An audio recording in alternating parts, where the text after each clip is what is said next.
As I'm sure many of you will remember, last summer I got several big Cars diecast hauls, including one in July where I bought all of the Radiator Springs 500.5 racers loose for a really good price. Now, some of them were missing pieces, including Blue Grit.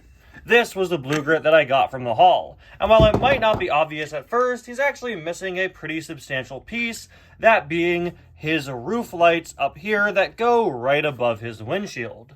This didn't really bother me at the time because I knew I had another Blue Grit coming in from another haul that I got in. That great haul of Cars diecasts that the Piston 11 sold to me last summer also included a Blue Grit. Now, he and I had worked together and worked through that deal in like April, so I knew I was getting this Blue Grit even when I bought the other haul of Cars a few months later. It just took us a few months to finalize everything and for the Piston 11 to finally send everything over to me. So now, I have a good Blue Grit and a bad Blue Grit. I don't know what I'm going to do with this one. It's just so weird to have two of a character that I'm yet to review.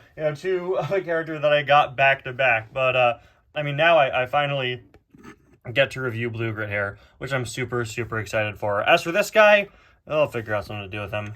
Hello, everybody, and welcome back to another review and to another Cars Diecast review. Today, we're finally going to be taking a look at Blue Grit, which will finally wrap up one of the big 3 hauls I got last summer. This is the haul that I've been referring to in my polls as the Ivan haul, since kind of the main item I got from it was, of course, Ivan. I bought 2 hauls off of eBay from the same seller, one including some Maters and one including all the 500.5 racers. Started reviewing them back in, July. And so much stuff has happened since then. I've had so many other cars to review from my other 2 big hauls, the Robin haul and the Piston 11 haul.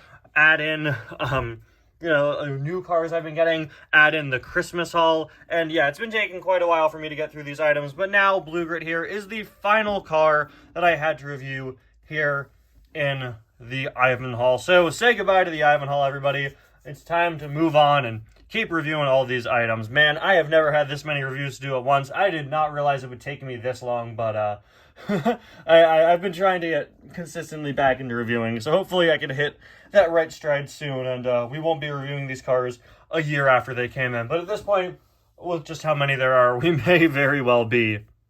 Anyway, Blue Grit is one of my personal favorite Radiator Springs 500.5 racers. He's just such a big, substantial off-road car. He's the largest item out of all of them, not counting Mater, who didn't appear on the short anyway. So, yeah. Here you can see him up against McQueen, who, of course, is a good deal bigger than your regular McQueen with those big off-road wheels and everything. So, he is quite the substantial item. He's really, really cool. He's pretty similar in design to El Machismo from Cars Race-O-Rama. I'm sure most people would probably tell me if I were to repaint this guy, to repaint him into El Machismo. That might be what I do, or I may make him an original character. I'll just have to wait and see.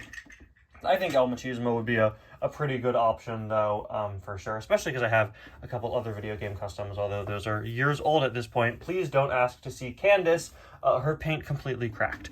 Anyway, he's got a really great, tough expression here. I really love the mouth expression as well. It's kind of covered by that mouth guard here. By the way, Cars design is also fun. I love that this, in the Cars universe, this big bumper guard acts as like a football player style helmet mouth guard. It's absolutely perfect. Really perfect for the type of guy that Blue Grit is, that being a big old tough guy. Isn't that right, Blue Grit?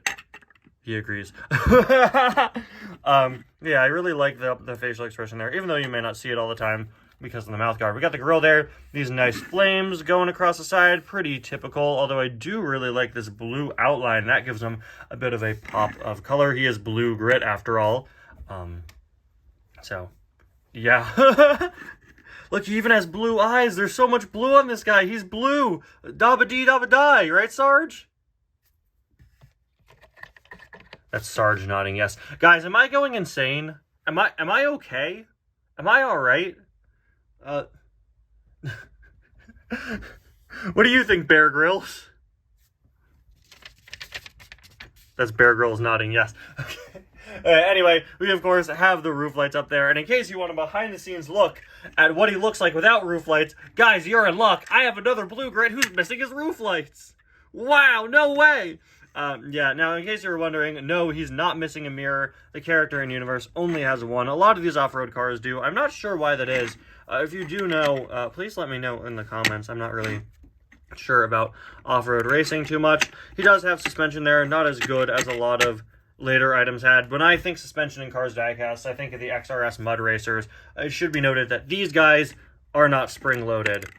So there is suspension there, but there's not all that much. With Blue Grip being bigger, there's a bit more, but again, there's barely anything there, and he's the biggest one. So yeah, we've got 2 massive spare tires on the back with these sort of straps over them, keeping them secure. I love that even the buckle is detailed there, and I love that we can see some nice detail on the tire. They are completely colored, the wheels, and they are a pretty good match. We have a blue Bulldozer logo on the back there with some sort of bull horns.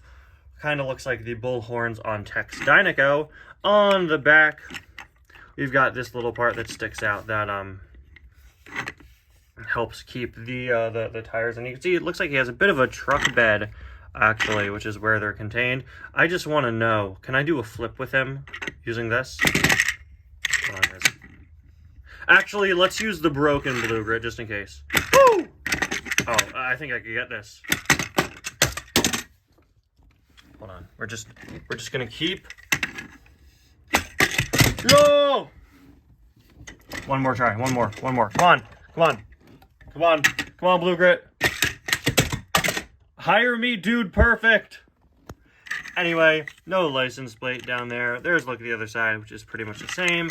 And finally, there is a look at the base. And with that, we of course say goodbye to the cars of the Ivanhoe. Now I can finally fully add them onto my shelves. Thank you all so much for watching. Thank you all so much for watching all these reviews in the recent months. And I can't wait to do some more. See you guys next time. Bye now.